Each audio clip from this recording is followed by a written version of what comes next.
So hey guys, good morning. Welcome back to another video.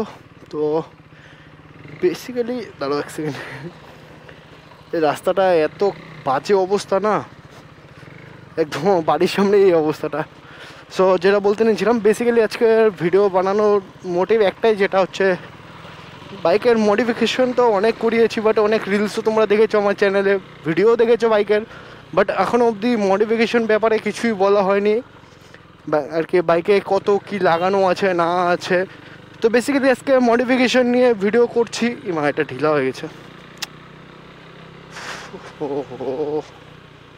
Bike নিয়ে বের হলেই problem আসছে, প্রবলেম। এটাকে খুলে নিই এক সেকেন্ড।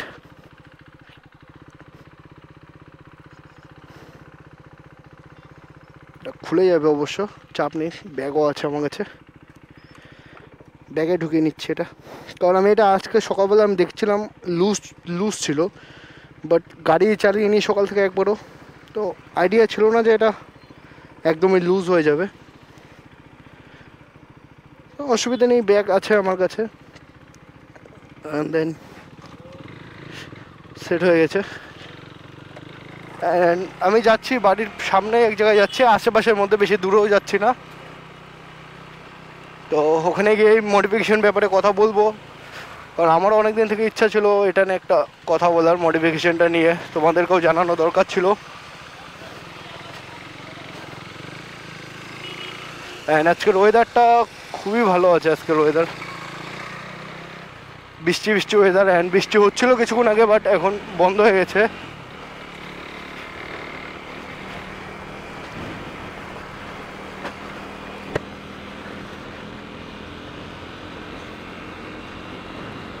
তো যাচ্ছি এখন নদীর ওপরের রাস্তায়।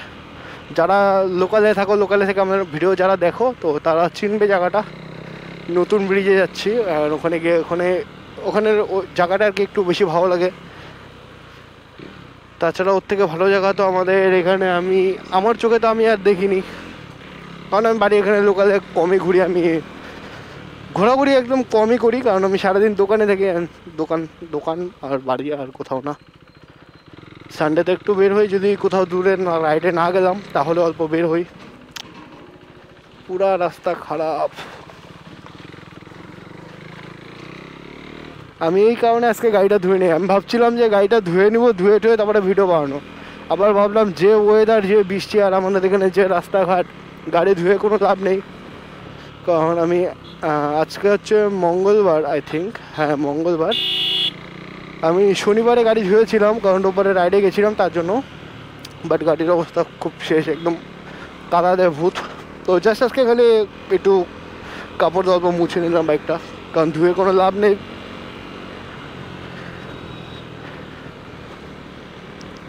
তো আগের ভিডিওটাতে বেসিক্যালি ভিউজ খুব কম আসছে, সো প্লিজ ভিডিওটা দেখো আর সাবস্ক্রাইব করো চ্যানেলটাতে। যারা সাবস্ক্রাইব সাবস্ক্রাইব করো, বেল নোটিফিকেশনটা ক্লিক করো, যাতে তোমরা কন্টেন্ট এরকম দেখতে পারো। কন্টেন্ট আসতে থাকবে এখন, নতুন কন্টেন্ট। একটা নতুন বাইকেরও প্ল্যান করছি, আশা করি খুব শীঘ্রই একটা বাইক নিব। নিলে পরে তোমরা জানতেই পারবে। এর জন্যই বলছি চ্যানেলটাকে সাবস্ক্রাইব করে রাখো, তাহলে তোমরা সব ইনফরমেশনই জানতে পারবে। এদিকে রাস্তা ভালো, বাট এদিকে দাঁড়াবো না, আগে যাই, যে জায়গাটা একদম ফাঁকা থাকে। আমি আগে ওখানে ছোটো রিলস বানাতাম, যখন টিকটক ছিল ওই সময়টা, বাইক নিয়ে রিলস বানাতাম। তখনকার অন্য বাইক ছিল আমার কাছে, তো KTM RC 200 ছিল। তোমরা দেখেছো হয়তো, যারা আমার চ্যানেলে ভিজিট করো আর কি, চ্যানেলটা দেখো ভিডিও, তারা জানো। ওই বাইকটা নিয়ে আমি ভিডিও বানাতাম আগে টিকটকে, বাট টিকটক তো ব্যান হয়ে গেল, তারপরে বন্ধ করে দিয়েছিলাম ভিডিও বানানো।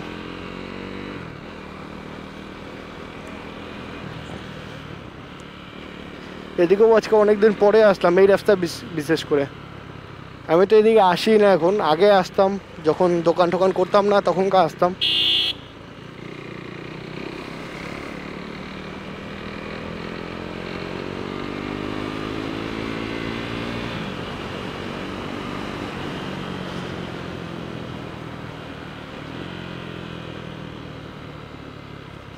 ভাবছিলাম সাথে কাউকে নিয়ে আসবো ক্যামেরাটা ধরার জন্য, বাট কাউকে পেলাম না, সবাই সবার কাজে ব্যস্ত। আমার দুপুরবেলা টাইমটা একটু ফ্রি হয়, তো ভাবলাম গিয়ে আজকে ভিডিওটা কমপ্লিট করে নিই। তোমরা চ্যানেলটাকে সাবস্ক্রাইব করো, হ্যাঁ সাবস্ক্রাইব করো, বেল নোটিফিকেশানটা দিয়ে দাও। অ্যান্ড ভিডিওতে ভিউজ আসছে না, সো প্লিজ ভিউজ আসা দরকার, ভিডিও দেখো তাহলে মোটিভেট হবো। অ্যান্ড এই জায়গাটা কথা বলছিলাম, এখানেই দাঁড়াবো, জায়গাটাতে স্পেসও আছে, ভালো ফাঁকা আছে।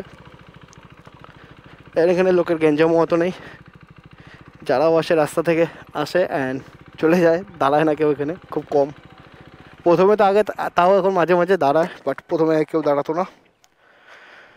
তো চলো আগে হেলমেটটা খুলে নিই। সো প্রথমে দেখে নাও তোমরা এক্স3 কিট লাগানো আছে গাড়িতে। অ্যান্ড এক্স3 কিটটা আমি বহুত দিন আগে লাগিয়েছিলাম, যখন লাগিয়েছিলাম আই থিঙ্ক অ্যারাউন্ড আমার পড়েছিল এক্স3 কিটটা 4500 সামথিং আমার এই এক্স3 কিটটা পড়েছিল। অ্যান্ড আই থিঙ্ক 2 বছর হয়ে গেছে, তখনকার এক্স3 কিটটা খুব কম চলতো আর কি, খুব কম পাওয়া যেত। তো তখনকার এটার প্রাইস আমার কাছে পড়েছিল 4500 টাকার মতো এটা পড়েছিল। অ্যান্ড বহুদিন আগের কথা বলছি, এখন এটার দাম আই থিঙ্ক 2500 3000 এরকমই আছে। তো আমি যখন নিয়েছিলাম তখন প্রাইসটা অনেক বেশি ছিল। অ্যান্ড নেক্সট আসছে তোমার ট্যাঙ্ক কাভার নিয়ে। এটার সাথে ট্যাঙ্ক কাভার লাগিয়েছি। ট্যাঙ্ক কাভারটা খুব রেয়ার, খুব কম দেখতে পারবে ট্যাঙ্ক কাভারটা। তো এই ট্যাঙ্ক কাভারটা আমার পড়েছিল আই থিঙ্ক 1800 টাকার মতো। ট্যাঙ্ক কাভারটা আমার কাছে পড়েছিল 1800 টাকার মতো। এটা এখন আউট অফ স্টক আছে, আমি অনেক দিন চেক করেছি, এটা খুব কম রেয়ার, পাওয়া যায় না এটা সহজে। এক্স3 কিট তুমি পেয়ে যাবে, বাট এটা খুব কম পাওয়া যায় না। এটা আমি খুব কম গাড়িতেই দেখেছি, আমাদের শিলিগুড়িতে আমি এটা দেখিনি এখন অবধি। এক্স3 কিট আমি অনেক দেখিয়েছি। তো নেক্সট আসছে উইংলেট নিয়ে গাড়ির। সো এটা হচ্ছে গাড়ির উইংলেট, তো দুটো আছে। তো দুটো মিলে আমার উইংলেটটা পড়েছিল 1200 টাকা এই দুটো। এটার দাম হয়তো এখনও 1200 টাকাই আছে, আমি ডিসক্রিপশানে তোমাদের লিঙ্ক দিয়ে দেবো, লিঙ্ক দেখে নেবে, এখনও 1200 টাকার মতনই আছে। অ্যান্ড নেক্সট আসছি বাইকের ইন্ডিকেটার নিয়ে। এটা তো তোমার অরিজিনাল ইন্ডিকেটার বাইকের সাথে থাকে। অ্যান্ড পিছনে এটাও অরিজিনাল, বাট এটা এই বাইকের না। এটা হচ্ছে তোমরা আই থিঙ্ক গেস্ট করছো, এটা হচ্ছে কেটিএম ডিউক 390 কেটিএম RC 390 বা বলতে পারো RC 200-এর ইন্ডিকেটার। তো এটার কস্ট আমার পড়েছিল 900 টাকা করে পার পিস। অ্যান্ড দুটো পড়েছিল আমার 1800 টাকাতে, শোরুম থেকে নেওয়া হয়েছে এগুলা। বাইরে এটা রেটটা আরও হাই, কারণ এটা পাওয়া যায় না, খুব রেয়ার ইন্ডিকেটারটা, অর্ডারেই আসে একমাত্র। তো ইন্ডিকেটারটা পড়েছিল আমার 1800 টাকা। অ্যান্ড নেক্সট আসছে তোমার নাম্বার প্লেটের স্ট্যান্ডটা। এটা হচ্ছে নাম্বার প্লেটের স্ট্যান্ড যেটা আছে। তো স্ট্যান্ডটা আমার খুব কম রেটে পেয়ে গেছিলাম, এটা 600 টাকা পড়েছিল এই স্ট্যান্ডটা। স্ট্যান্ডটা আমার অনেক পুরনো, অনেক দিন যখন বাইক কিনেছিলাম তখনকার নেওয়া হয়েছে।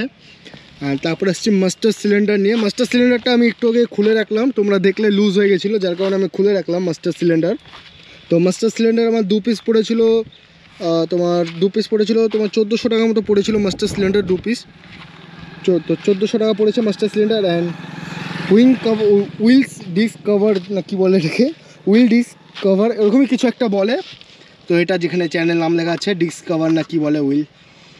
তো এটাও আমি বহুদিন আগে লাগিয়েছিলাম, যখন সব লাগিয়েছিলাম বাকি অ্যাক্সেসরিজ। তো এটা পড়েছিল আমার কাছে 2200 টাকা। এই পুরো সেটটা একটাই দিয়েছিল, এটার সাথে ডবল না, এখন তো ডবল পাওয়া যায়, তবুও রেট খুব কমে 1000 টাকা অ্যারাউন্ড এরকমই পাওয়া যায়। তো তোমাদের লাগলে বলবে, আমি ডিসক্রিপশানে লিঙ্ক দিয়ে দেবো সব কিছুর। অ্যান্ড নেক্সট আসছি পেন্ট নিয়ে। তো গাড়ির পেন্টের যেটা খরচা আছে, তো টোটাল আমি পেন্ট করিয়েছিলাম, পেন্টের খরচা আমার পড়েছিল 4000 টাকা টোটাল পেন্টিংয়ে গাড়ি। কারণ আমার এগুলোও পেন্ট করা হচ্ছে, চ্যাসি, এটা সামনের মার্গার, এগুলো সব পেন্ট করা, অ্যান্ড এটাও পেন্ট করা আছে। তো টোটালি পেন্টিং কস্ট আমার 4000 টাকা পড়েছিল। অ্যান্ড নেক্সট আসছি তোমার